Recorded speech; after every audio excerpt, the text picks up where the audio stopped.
A man with a neck as thick as his head was eating when he noticed out of the corner of his eye that the police had quietly surrounded the place. He quickly scanned the entire restaurant and saw only an elderly couple and 2 kids at the bar. He immediately realized that the police were here for him. He calmly set down his bill and slowly placed his hands on the table. Just as he finished this gesture, 2 police officers rushed into the restaurant.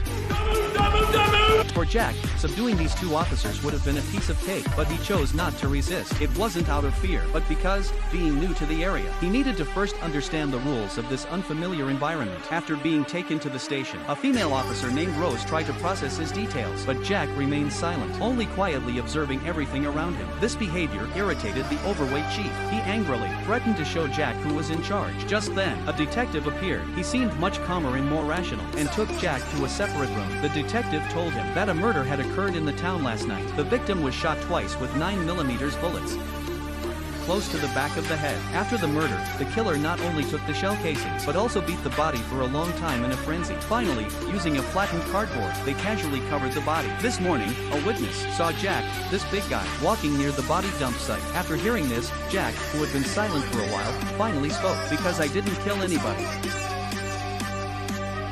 At least not recently. And not in this town."